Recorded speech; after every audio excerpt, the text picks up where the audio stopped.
MTV Protein School Tour 2025 เปลี่ยนทีมให้เป็นโปรทีนกับอาร์มวิรยุทธ์สิ่งที่ขัดขวางเราอาจเป็นตัวเราเอง ครับก่อนอื่นขอเสียงระยองวิทยาคมหน่อยครับ โอเคน่ารักมากเดี๋ยววันนี้เราพูดคุยกันสักเล็กน้อยเดี๋ยวพี่จะมาแชร์ประสบการณ์ชีวิตที่เคยเจอถามก่อนเลยน้องๆในที่นี้ใครเคยไปดูแบบคอนเสิร์ตบ้างไหมเคยไหมแบบหน้าเวทีเลยก็ได้หรือว่าใน YouTube หรือว่าแบบดูไลฟ์สตรีมมิ่งก็ได้เคยดูคอนเสิร์ตกันใช่ไหมครับแล้วเคยแบบว่าอินกับเพลงมากๆจนเรารู้สึกแบบร้องไห้ออกมาปะแบบอุ๊ยเพลงนี้ซึ้งมากเพราะมากโชว์ดีมากจนแบบน้ำตาซึมน้ำตาคลอมีใช่ไหมฮะซึ่งหน้าเวทีพี่เชื่อว่าหลายๆคนคงจะเคยแบบว่าร้องไห้จากการดูโชว์ศิลปินบนเวทีคอนเสิร์ตแต่จะบอกว่าหลังเวทีก็มีการร้องไห้เหมือนกันพี่เนี่ยนอกจากเป็นศิลปินพิธีกรแล้วเนี่ยอีกหนึ่งบทบาทที่เคยได้รับหน้าที่เคยทำงานมาคือการทำสไตลิสต์ให้กับงานของคริสสิงโตก็คืองานคอนเสิร์ตพีรยาปาร์ตี้ซึ่งคอนเสิร์ตนี้ต้องบอกว่าเป็นคอนเสิร์ตใหญ่คอนเสิร์ตแรกเลยของคริสแล้วก็สิงโตที่จัดขึ้นที่ประเทศไทยแล้วงานใหญ่งานแรกงานนั้นน่ะดันให้พี่เนี่ยรับหน้าที่เป็นสไตลิสต์ซึ่งยังไม่เคยทำแบบจริงจังมาก่อนแล้วเคยแบบว่าแต่งตัวให้ตัวเองอะไรเงี้ยชอบแฟชั่นชอบแต่งตัวผู้ใหญ่ก็เล็งเห็นว่าเราชอบงานด้านแฟชั่นก็เลยบอกว่าให้เรารับหน้าที่เป็นสไตลิสต์งานนี้นะฮะซึ่งสไตลิสต์นะครับผมอธิบายคร่าวๆว่าหน้าที่ของเขาคืออะไรบ้างนะฮะก็คือหลายๆคนอาจจะคิดว่าดูแลเสื้อผ้าแต่งเสื้อผ้าแต่ว่าถ้าเกิดเป็นงานคอนเสิร์ตเนี่ยคือเราต้องดูภาพรวมทั้งหมดเลยตั้งแต่เริ่มต้นกระบวนการจนจบหลังคอนเสิร์ตก็คือเริ่มต้นเราก็ต้องแบบว่าดูธีมงานว่าคอนเสิร์ตนี้เขาอยากนำเสนอธีมอะไรคอนเสิร์ตหนึ่งเนี่ยใช้ชุดเยอะมากงานนี้ของพี่น่าจะประมาณ17-18 ชุดนะฮะถือว่าค่อนข้างเยอะแล้วก็เราก็ค่อนข้างใหม่กับสายงานนี้ด้วยนะฮะก็คือวางแผนทุกอย่างเลยว่างานนี้มันต้องออกมาดีมากๆต้องออกมาเป๊ะมากๆต้องไม่มีข้อผิดพลาดนะครับผมซึ่งก่อนงานจริงมันต้องมี1วันใช่ไหมที่เขาเรียกว่าวันรันทรูวันซ้อมเสมือนจริงนั่นเองทำทุกอย่างเหมือนกับเล่นคอนเสิร์ตเลยอาจจะยังไม่มีคนดูนะฮะแต่ว่าคิวเพลงเหมือนวันจริงเปลี่ยนเสื้อผ้าแต่งตัวจับเวลาตามวันจริงนะครับผมหน้าผมtotal look ให้เหมือนวันจริงมากที่สุดนะฮะเราจะได้รู้ว่าพอซ้อมไปแล้วเนี่ยมีข้อผิดพลาดเกิดขึ้นตรงไหนบ้างหรือว่าเราต้องปรับแก้ไขตรงไหนบ้างอันนี้วันจริงจะได้ไม่มีปัญหาซึ่งวันรันทรูที่พี่ได้ทำงานเนี่ยทุกอย่างผ่านไปแบบว่าฉิวมากก็แบบเฮ้ยเราก็โปรเฟชชั่นอลนี่หว่าไม่มีปัญหาเลยชุดกี่ชุดที่เราเตรียมมาเปลี่ยนเสื้อผ้าทันตรงตามเวลามากๆเลยนะครับผมก็สบายใจแล้ววันนี้มารันทรูไม่ต้องเปลี่ยนไม่ต้องแก้พรุ่งนี้สดใสล่าเริงได้เลยมาทำงานแบบสบายใจเพราะว่าเราซ้อมใหญ่ผ่านไปแล้วนี่เราทำได้แต่พอถึงวันจริงเวลาการเปลี่ยนเสื้อผ้ามันจะน้อยมากๆร้องเสร็จเพลงหนึ่งปุ๊บเดินเข้าหลังเวทีปุ๊บเดินออกมาตรงกลางปุ๊บกลายเป็นอีกชุดหนึ่งเราเคยเจอป่ะซึ่งมันมีอยู่โชว์หนึ่งนะครับผมเป็นพาร์ทเดี่ยวของพี่สิงโตนะฮะคือพี่สิงโตเนี่ยจะขึ้นมาร้องเพลงโดยมีสเปเชียลเกสเป็นพี่แก้มวิชญานีกับเพลงที่มีชื่อว่าเพลงซ่อนกลิ่นเพลงซ่อนกลิ่นเพลงนี้นะครับผมเวลาเปลี่ยนชุดน้อยมากถ้าจำไม่ผิดน่าจะน้อยกว่า1นาทีซึ่งเวลา1นาทีเนี่ยจริงเดินบนเวทีเดินไปเดินกลับประมาณ3รอบก็หมดแล้ว1นาทีแต่ว่าเราต้องเปลี่ยนเสื้อผ้าสิงโตโดยที่แบบถอดชุดเก่าออกทั้งหมดแล้วก็ใส่ชุดใหม่เข้าไปแทนให้ได้ภายในเวลา1นาทีนะครับผมอันนี้ก็จะเป็นชาเลนจ์ของพี่ซึ่งวันรันทรูเนี่ยเราก็ทำได้นี่ทันไม่มีการบอกว่าผิดพลาดอะไรเลยแต่ว่าพอวันจริงเนี่ยมันทุกอย่างถึงแม้ว่าเราซ้อมมาดียังไงนะครับผมมันก็อาจจะไม่ได้เป็นไปตามที่เราซ้อมมาก็ได้พี่สิงโตลงมาปุ๊บพี่เนี่ยต้องเปลี่ยนเสื้อผ้าใช่ไหมแต่ว่านอกจากทีมเสื้อผ้าที่ต้องเปลี่ยนเนี่ยมันจะมีเมคอัพมีช่างแต่งหน้าช่างทำผมมาแบบทัชซับเหงื่อจับผมทุกอย่างมันแบบว่าสิงโตยืนนิ่งๆแล้วทุกอย่างมือมันพันกันแบบเนี้ยซึ่งชุดสิงโตพี่ออกแบบให้เป็นประมาณว่าราชนิกูลหน่อยๆดูมีความเป็นแบบว่าเจ้าชายใส่สูทข้างนอกข้างในจะมีความเป็นแบบว่าเสื้อคอปิดแล้วก็มีขนนกระบายข้างหลังเนี่ยเป็นกระดุมประมาณแบบว่า10 กว่าเม็ดได้นะฮะคือซึ่งข้างหลังไม่เห็นด้วยนะแต่ว่าทำไมก็ไม่รู้วันจริงพอเจอมือแต่ละคนเท่านั้นแหละตึงเฮ้ยทำไมมันไม่เหมือนที่เราซ้อมวะมันมีไอ้นี่เข้ามาแทรกมันมีไอ้นั่นเข้ามาแทรกคือทุกอย่างมันดูแบบว่าวุ่นวายไปหมดเลยแล้วสถานที่ที่เปลี่ยนเสื้อผ้ามันคือใต้เวทีที่แบบว่าทุกคนต้องก้มอย่างเงี้ย เปลี่ยนเสื้อผ้าโดยการก้มกันแบบเนี้ยเพราะว่าข้างหน้าจะเป็นลิฟต์แล้วเวลาเปลี่ยนเสร็จปุ๊บสิงโตจะต้องเดินก้าวขึ้นไปข้างหน้า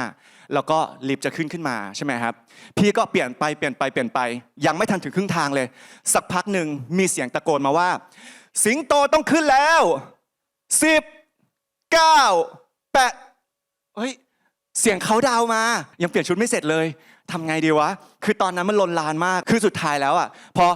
4 3 2 1สิงโตก้าวขึ้นมาไอ้อาร์มยังติดกระดุมไม่ครบทุกเม็ดเลยทำไงดีวะก็คือแบบว่าทำจนแบบเม็ดสุดท้ายเหมือนแบบลิฟต์แทบจะหนีบมืออ่ะจนสิงโตขึ้นไปข้างบนแล้วก็เห็นแล้วว่า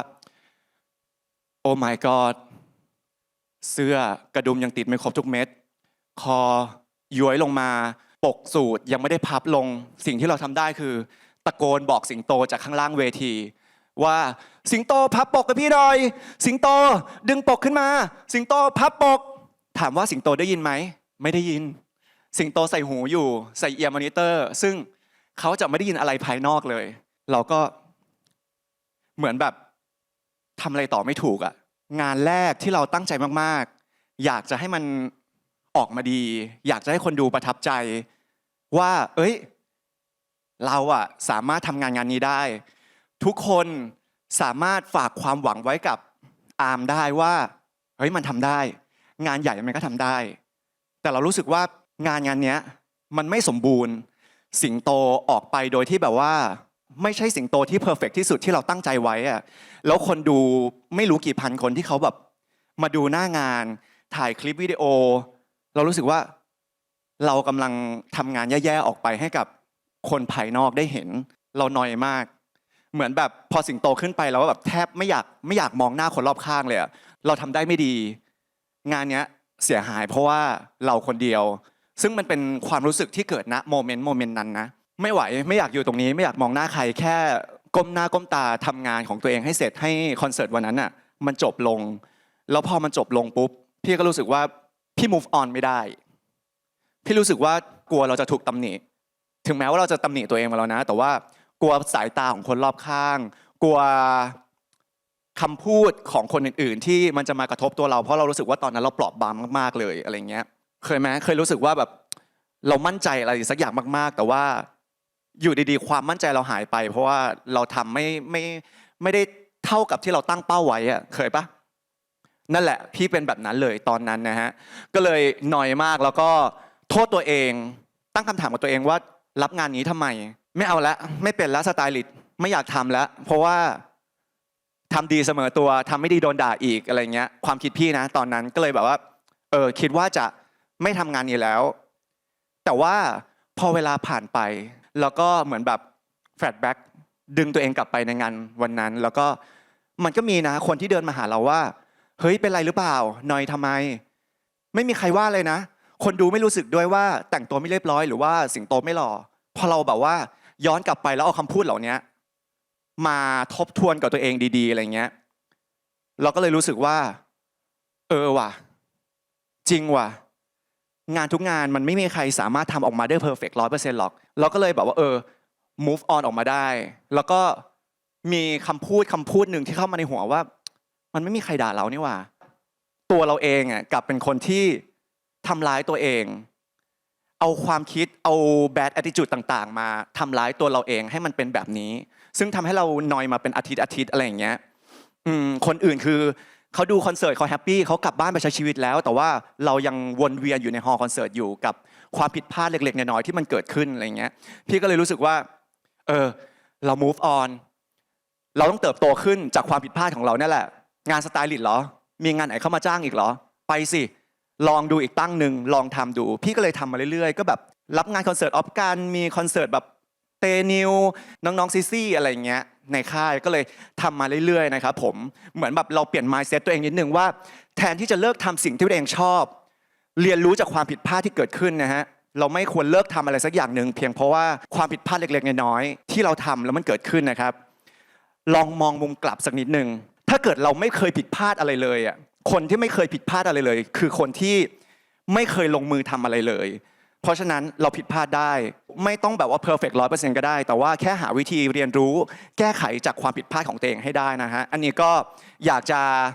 ส่งกำลังใจให้น้องๆแล้วกันนะครับผมว่า อย่าดูถูกตัวเอง อย่าตัดสินตัวเอง อย่าเพรสเชอร์ตัวเองมากเกินไป อะไรจะเกิดขึ้นก็ให้มันเกิดขึ้นนะครับผมแล้วก็ค่อยเรียนรู้นะฮะเป็นวันต่อวันไปนะครับเราจะได้ไม่เครียดนะฮะก็ไม่อยากให้กดดันตัวเองไม่ใช่หรอกแล้วก็คิดว่าน้องๆมีสิ่งที่ตัวเองรักอยู่นะครับผมอยากจะให้ continue นะฮะ keep ตรงนั้นไว้ขอเป็นกำลังใจให้กับน้องๆแล้วกันนะฮะทุกคนสามารถเติบโตได้จากทุกปัญหาที่เข้ามาในชีวิตนะครับผมขอให้น้องๆสู้ๆแล้วก็เป็นตัวเองในเวอร์ชันใหม่ที่ดีขึ้นนะครับวันนี้ขอบคุณครับ Yeah